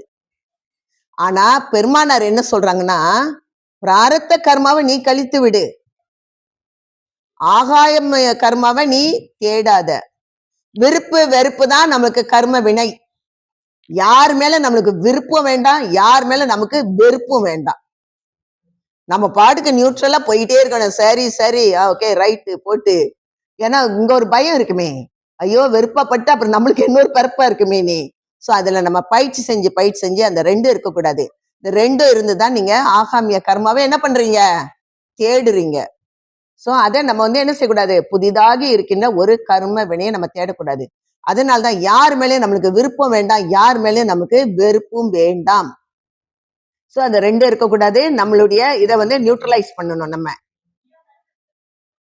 இறைவன் மீது அன்பு, பிரபஞ்சத்தில் வெறுப்பு, ஜீவர்கள் மீது தயவு. பற்றற்றான் பற்றினையே பற்றிடல் வேண்டும். பெருமானார் சொல்றாங்க, பற்றற்றான் இறைவன் எந்த பற்றும் வச்சிருக்கிறாரா? இல்ல. பற்றற்றான் பற்றினையை பற்றிடல் வேண்டும். யார பற்ற சொல்றாங்க? கடவுளை பற்ற சொல்றாங்க. இந்த பற்று வச்சிருக்குன்னா என் தாத்தா பெருசு, என் பாட்டி பெருசு, என் அம்மா பெருசு, அப்படி பற்று வச்சிருக்கவங்க கிட்ட போ சொல்ல. பற்றற்றான் பற்றினையை பற்றிடல் வேண்டும். அப்ப இறைவன் மீது நம்ம என்ன செய்யணும், அன்பு. இறைவன் மீது என்ன இருக்கணும், அன்பு. பிரபஞ்சத்தில் வெறுப்பு, ஜீவர்களிடத்தில் தயவு. அருள் என்பது கடவுள் தயவு, ஜீவகான்யம் என்பது ஜீவர்கள் தயவு. சிறு தயவை கொண்டு பெருந்தயவை ஒவ்வொருவரும் நாம் என்ன செய்ய வேணும், பெற்று கொள்ள வேண்டும். சரியா? இப்ப இது என்ன நடக்குதுன்னா, ஆணாக இருந்தாலும் சரி பெண்ணாக இருந்தாலும் சரி, நமக்கு வந்து என்னது, மனம் புத்தி சித்தி ஆங்காரம் நம்மளுக்கு விருத்தி அடைஞ்சிருக்கு. மிருகங்களுக்கு மனசு இருக்கு, ஆனா என்ன ஆகல, விருத்தி அடையவில்லை. ஆனா நமக்கு தான் வந்து என்ன ஆகுது, அது விருத்தியா இருக்கு. அதே போல நமக்கு கண் இது இந்திரியங்கள் கரணங்கள் எல்லாமே என்ன செய்யுது, விருத்தி அடைஞ்சு இருக்குது. அதனால நமக்கு ஆன்ம அறிவு ஒத்திருத்தாலும், ஆணா இருந்தாலும் பெண்ணாக இருந்தாலும் ஆன்ம அறிவு நமக்கு ஒண்ணு இருக்கு, ஒத்து இருக்குது. மனிதர்களுக்கு ஊழ் வகையினால் அருள் நேதின்படி கொடுப்பிக்கின்ற ஆகார மட்டில் ஜீவித்து தேகத்தை வைத்து இருக்க கூடாது. நம்மளுக்கு பத்தாது. இப்போ எப்படி சொல்றாங்கன்னா, ஊழ்வினை இப்போ வந்து ஒரு காவிலாம் உடுத்துட்டே இப்படி உட்கார்ந்து இருக்கிறாங்க. அவருக்கு எது கிடைக்குதோ அதுதான் அவருக்கு அன்னைக்கு. அவர் போய் உழைக்கிறாரா? உழைக்கல. சோ ஊழ்வினை பிரகாரம் அவருக்கு எது கிடைக்குதோ அது. அம்மானு போய் எந்திரப்ப எத்த வீட்டுல எது போடுறாங்க அதுதான். அது ஊழ்வினைக்கு தக்கவாறு. அந்த ஆகாரத்துல நம்மளால வாழ முடியுமா? முடியாதா? முடியாது. அதனால அதை வச்சு நம்மளுடைய தேகத்தை நம்மளால என்ன செய்ய முடியாது, ஜீவித்து வைத்திருக்க முடியாது. நம்மளுக்கு பத்தாது அது. அதனால நம்ம என்ன செய்யணும்னா, ஜீவித்து தேகத்தை இது தங்கள் முயற்சியாலும் நாம் ஒவ்வொருவரும் என்ன செய்யணும், நம்மளுடைய முயற்சியாலும் அறிவாலும் சுதந்திரத்தாலும். நம்மளுக்கு சுதந்திரம் இருக்கா இல்லையா? நல்லா கொடுத்திருக்கிறாரு. பூரண சுதந்திரம் இல்ல, ஏகதேச சுதந்திரம் இருக்கு. பூரண சுதந்திரம் யாருக்கு இருக்கு? இறைவனுக்கு மட்டும்தான் இருக்கு. நமக்கு பூரண சுதந்திரமா இருக்கு. இருந்துச்சுன்னா தான் நம்ம அப்படி நினைச்சோன்னே பார்த்தோன்னே எல்லா காரியத்தையும் செஞ்சு முடிச்சிடலாமே. நம்மளுக்கு ஏகதேச சுதந்திரம் இருக்கு. பூரண சுதந்திரம் நமக்கு இல்லை. எல்லாமே ஏகதேசமா கொஞ்சம் கொஞ்சம் கொடுத்து வச்சிருக்கிறாரு. அதனால முயற்சியாலும் அறிவாலும் சுதந்திரத்தாலும் சம்பாதிக்கின்ற ஆகாமிய ஆகாரத்தாலும், இப்ப நம்ம சம்பாதிக்கிறோம் இல்லையா, இறைவன் கொடுக்கறது வந்து பிராரத்த ஊழ்மைகனைக்கு தக்கவாறு நம்மளுக்கு கொஞ்சம் கிடைக்கும். ஆனா நம்ம என்ன செய்யணும், நம்ம சம்பாதிக்கணும். நம்ம உணவு நம்ம அதுதான் வேலை செய்யறோம். போயிட்டு என்ன செய்யறோம், மாசுக்கு ஒருக்கா போய் என்ன செய்யறோம், செலவு ஜாமான் எல்லாத்தையும் வாங்கிக்கிடுறோம், அரிசி பருப்பு எல்லாம் வாங்கிக்கிடுறோம். இல்ல நம்ம சம்பாதிச்சு அதை கொண்டு நம்ம உடம்ப நம்ம பாதுகாத்துக்கணும். அதுதான் இந்த இடத்துல முயற்சியாலும் அறிவாலும் சுதந்திரத்தாலும் சம்பாதிக்கின்ற ஆகாமிய ஆகாரத்தாலும் பசியை நீக்கி தேகத்தை வைத்திருக்க வேண்டும். ஆதலால் ஆகாமியத்தால் சம்பாதிக்கின்ற ஜீவ சுதந்திரம் மனிதர்களுக்கு அருளால் மிகவும் கொடுக்கப்பட்டபடியாலும். இப்ப இத நீங்க நல்லா தெரிஞ்சுக்கலாம், பாத்துக்கிடுங்க. இது நமக்கு இந்த ஆகாமிய உணவு நம்மளுக்கு கிடைக்கிறது கூட, நம்ம அதை தேடுறது கூட எதனால கிடைக்குது, அருளால் மிகவும் கொடுக்கப்பட்டபடியாலும். அந்த ஆகாரம் ஆகாமித்த உணவு எப்படி கிடைக்குன்னா, மனிதர்களுக்கு அருளால் தான் கொடுக்கப்படுது. அருள் என்பது என்னது, கடவுள் தயவு. ஜீவகாருண்யம் என்பது, அப்போ நம்ம ஜீவகாருண்யத்துல ஜீவர்கள் தயவாக இருக்க இருக்க நம்மளுக்கு என்ன ஆகுது, உபகார சக்தி நமக்கு பெருகி கொண்டே போகும். இறைக்கிற கிணறு தான் என்ன செய்யும், பெருகும்.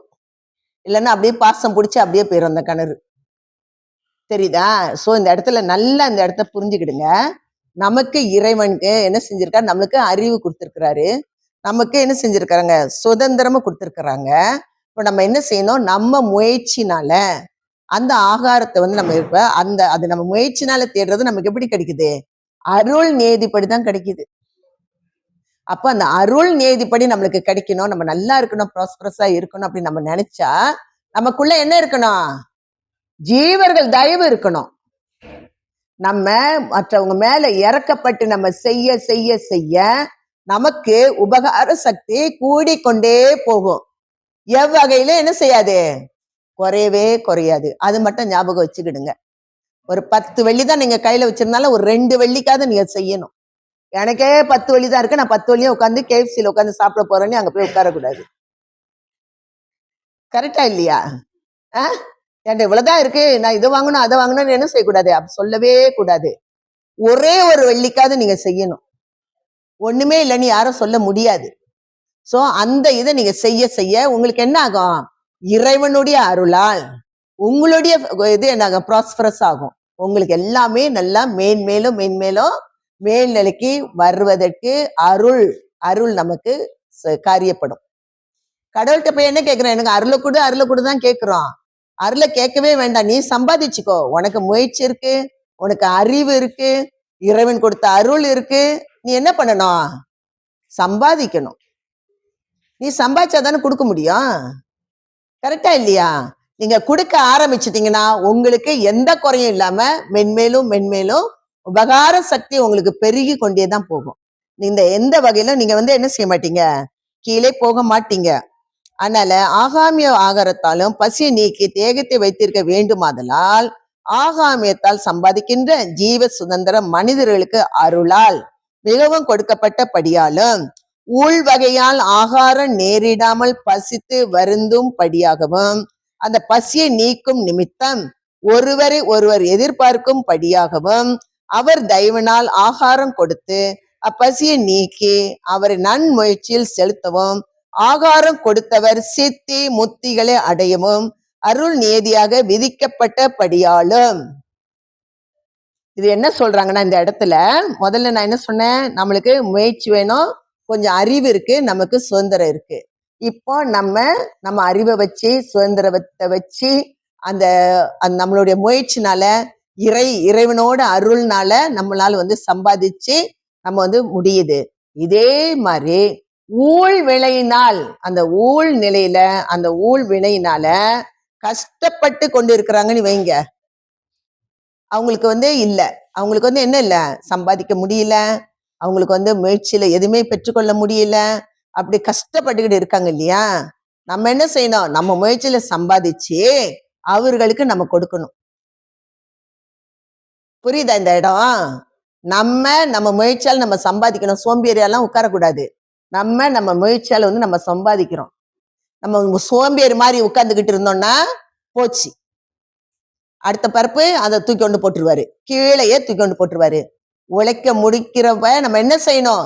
ஏதாவது ஒரு வழியில நம்ம வந்து சம்பாதிக்கிறதுக்கு முயற்சியோடு நம்ம சம்பாதிக்கணும். நம்ம அதை சம்பாதிச்சு அதுல இருந்து நம்ம என்ன செய்யணும்? ஒருவருக்கு நாம் கொடுக்கணும். அந்த முயற்சி இல்லாம கஷ்டப்பட்டு கொண்டு இருக்கிறவங்களுக்கு நம்ம என்ன பண்ணணும்? நாம் கொடுக்க வேண்டும். அப்படி நாம் கொடுக்கிறப்ப நம்மளுடைய பதவி என்னதாகுது பாருங்க, சித்தி முத்திகளை அடையவும். நம்ம முந்தி காலம் மாதிரி காட்டுலயோ மலையிலோ போயிட்டு நான் முத்தி அடைய போறேன், கண்ணை மூடி உட்கார போறேன், ஒரு காலை தூக்கிட்டு ஒத்த கால தவம் செய்ய போறேன், தாடி வளர்த்துட்டு தவம் செய்ய போறேன், அதெல்லாம் நம்மளுக்கு தேவையே இல்லை. நம்ம வந்து ஒவ்வொருவருடைய ஜீவர்களுக்கும் நம்ம இரக்கம் காட்டும் போது அதுவே கடவுளுடைய இன்பமாக வருது, அதுடைய கடவுளுடைய அறிவாக அது மாறுது.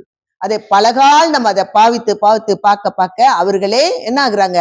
கடவுளை அறிந்து அம்மையம் ஆகின்ற முத்தி அடைந்தவர்களாகிறாங்க. முத்தி அதுலயே நம்மளுக்கு கிடைச்சிருது.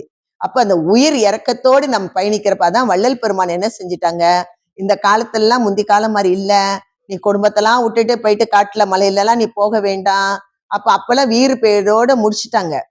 இப்ப அப்படி கிடையாது. பெருமானார் வந்ததும் என்ன சொன்னாரு? முத்தி என்பது முன் ஒரு சாதனம் தான், சித்தி என்பது நிலை சேர்ந்த அனுபவம். அப்ப நம்ம இந்த ஜீவ காரணத்துல நம்ம எல்லோரும் என்ன செஞ்சிடலாம்? முத்தி நிலையை அடைஞ்சிடலாம். நம்ம போய் தவம்லாம் ஒன்றும் செய்ய வேண்டாம், ஒவ்வொரு சக்கராவெல்லாம் ஆக்டிவேட் பண்ண வேண்டாம், உருவ மத்தியெல்லாம் கொண்டு போய் கண்ணெல்லாம் திறந்து விடுன்னு சொல்ல வேண்டாம், குண்டலினியா ஏத்தி விடுன்னு சொல்ல வேண்டாம். குண்டலினியா ஏத்துனா அது பயங்கரவாதி, உங்களை கீழே கொண்டு தள்ளி போட்டு விட்டுரும். ஸோ அதெல்லாம் ஏத்தக்கூடாது, அதெல்லாம் நமக்கு தேவையே கிடையாது. பேசாம உயிர் இறக்கத்தோட இருந்து அதுவே என்ன ஆகுது? கடவுள் இன்பமாகவும், அதுவே கடவுள் அறிவாகவும், அதுவே பல கால் நம்ம பாவிச்சு பாவிச்சு அதுலயே பழகி பழகி அவர்களே என்ன ஆகுறாங்க?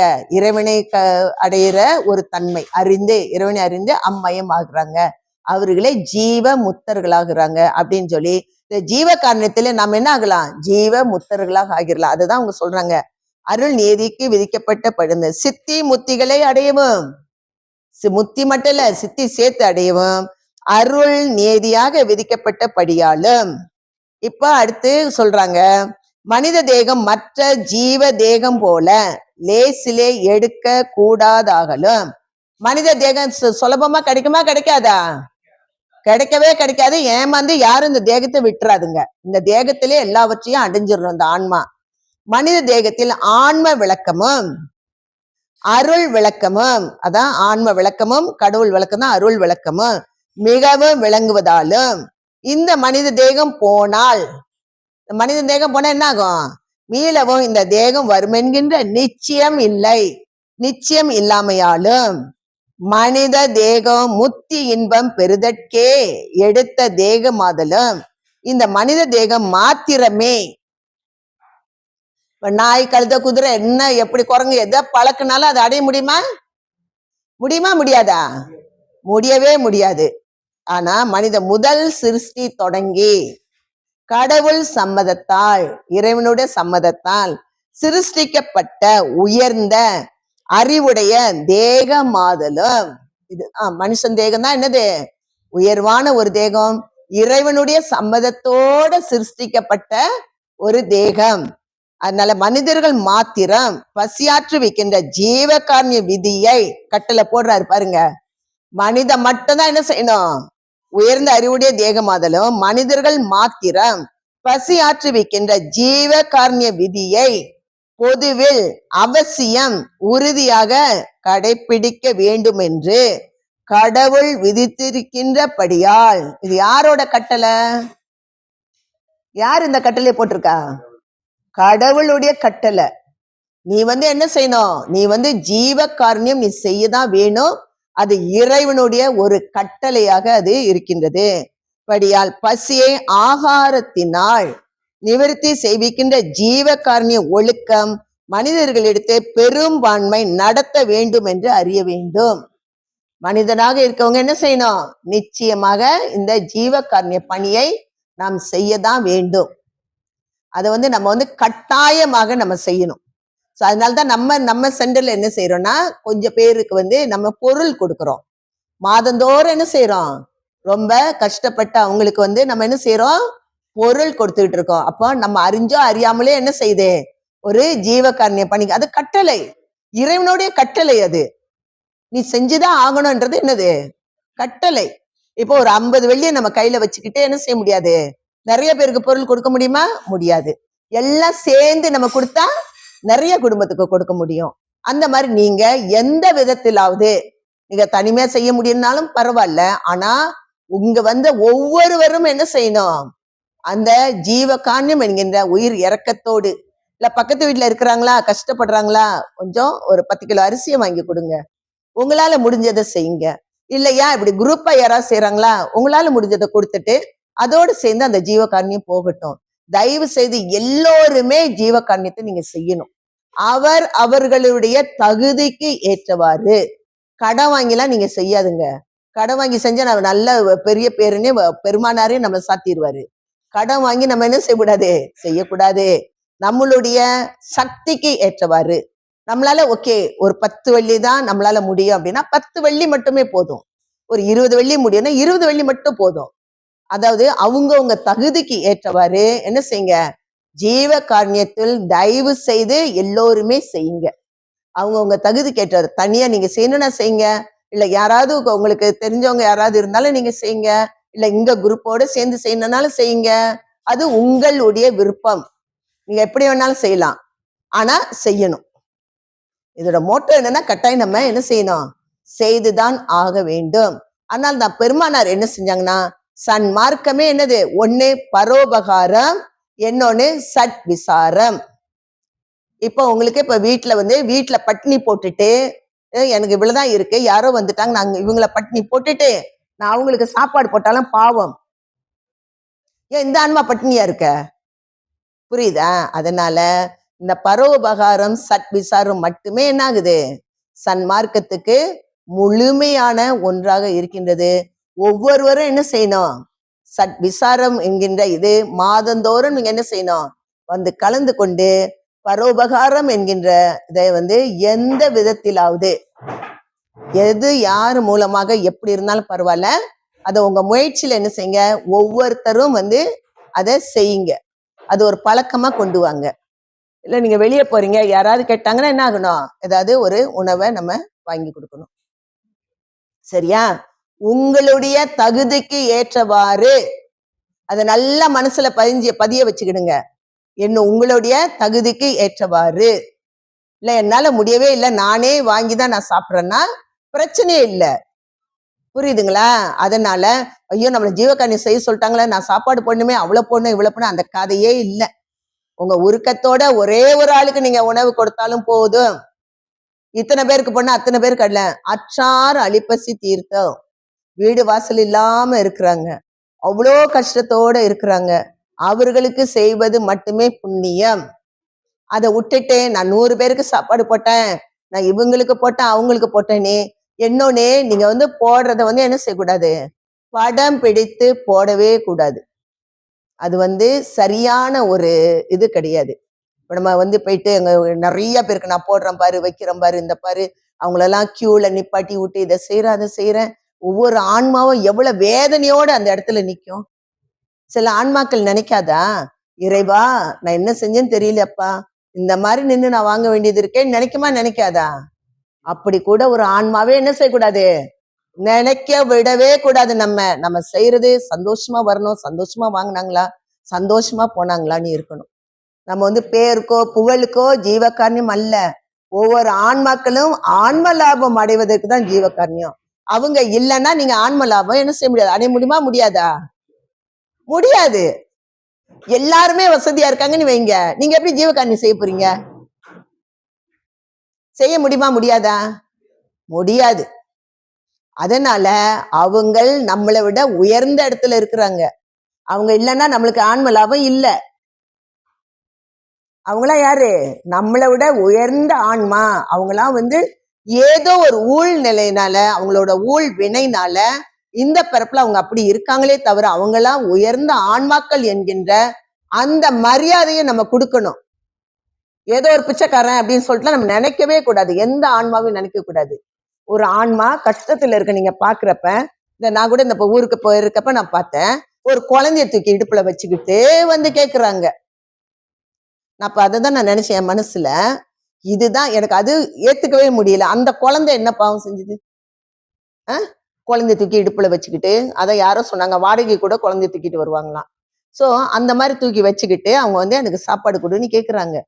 சரி, நம்ம சாப்பாடு வாங்கி கொடுத்தோன்னு வைங்களேன், என் மனசுல அந்த நொடியில என்ன தோணுச்சு தெரியுமா? இந்த குழந்தை இவங்க இடுப்புல இருக்கிறே, அந்த குழந்தை என்ன பாவம் செஞ்சுச்சுன்னு தெரியலையே. அதோட ஊழ்வினைய பாருங்க. அந்த வெயிலுலயும் அதுலயும் அவங்க இடுப்புல தூக்கி வச்சுக்கிட்டு, இவங்க ஓகே பெரியவங்க, அந்த சின்ன குழந்தை அந்த வெயில்ல காஞ்சி வர்றத பார்க்கப்ப எவ்வளவு ஒரு வேதனையா இருக்கு. வேதனை இருக்கா இல்லையா? சொல்லுங்க பாப்போம். தப்பு அது. நான் தான் கேட்டேனே, நீங்க தான் வரீங்க, ஏன் பிள்ளைய தூக்கிட்டு வரீங்கன்னு கேட்டேனே. இல்ல நம்ம கூட எல்லாம் கொடுக்க மாட்டோம். அவங்க சாப்பாடு கேட்டாங்க, சாப்பாடு வாங்கி கொடுத்தோம், அவ்வளவுதான். அது எனக்கு வந்து நீ தனியா வந்து கேட்டா கூட நான் வந்து சரி பொழைச்சு போய் நீ விட்டுருவேன். ஒரு குழந்தைய கூட்டிட்டு வந்து எல்லாம் கேட்டா, ஒரு நாள் வடலூர்ல அப்படிதான் சின்ன பையனை விடுறப்ப நான் அவங்க அம்மா அப்பாட்டே சொன்னேன், நீங்க என்னது நீங்க இப்படி இருக்கிறீங்க, ஏன் அந்த குழந்தைய நீங்க பிச்சை எடுக்கிறதுக்கு கத்து கொடுக்குறீங்க? ஏன் அந்த குழந்தைய ஸ்கூலுக்கு அனுப்பல? தப்பா இல்லையா? என்னை பொறுத்தளவு தப்பு தான். நம்ம கொடுக்கறோம், ஆனா குழந்தைய காட்டி வாங்கக்கூடாது இல்லையா? அந்த குழந்தை என்ன செஞ்சது? அறியாத ஒரு குழந்தை, எனக்கு வெயிலுன்னு கூட சொல்ல தெரியாத ஒரு குழந்தை. எவ்வளவு பாவம் அந்த ஆன்மா இடுப்புல தூக்கி வச்சுட்டு இருக்கப்ப. சோ அந்த மாதிரி தவறுகளை நம்ம என்ன செய்யக்கூடாது? செய்யக்கூடாது.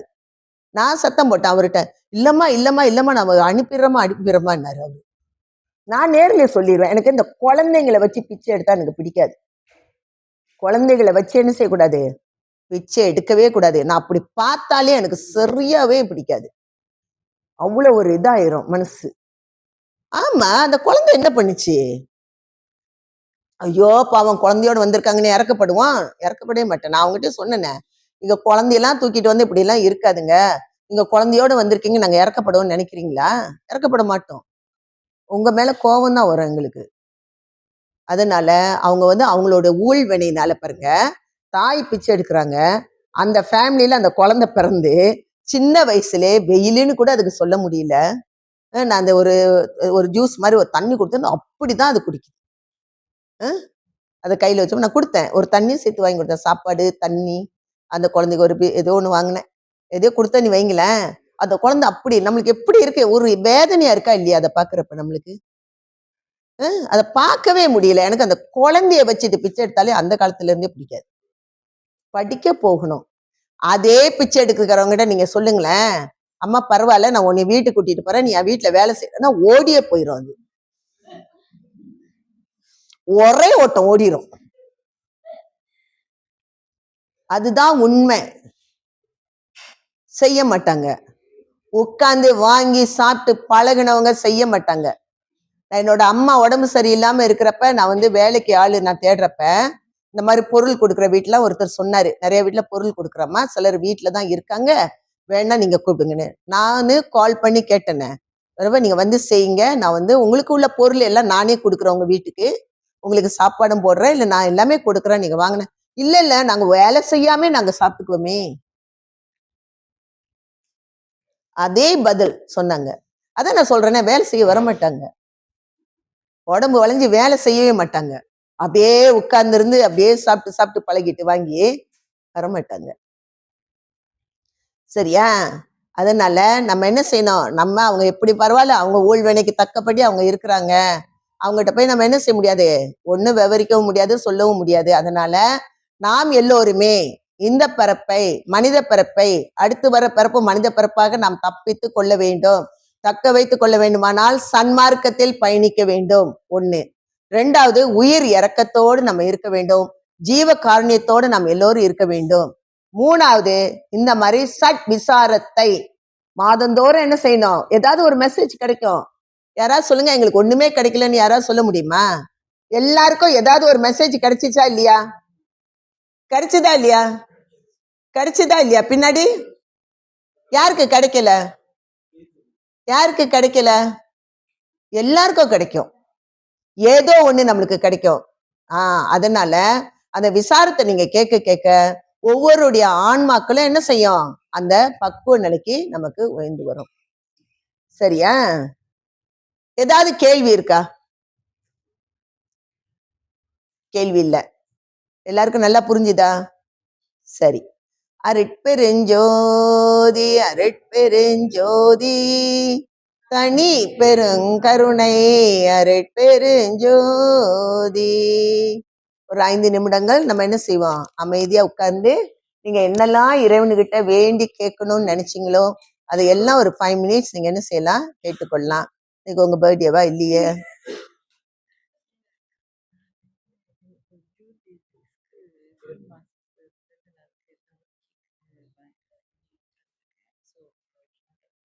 ஜூன்ல பிறந்த எல்லாருக்குமா?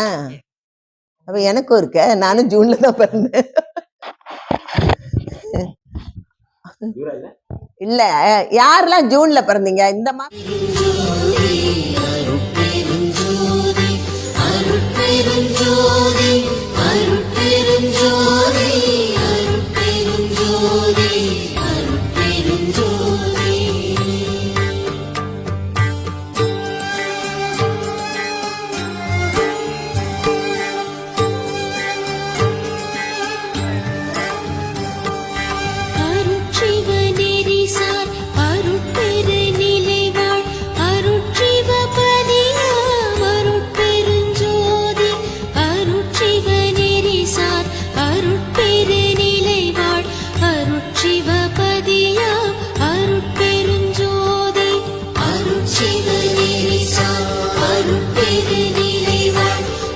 Shiva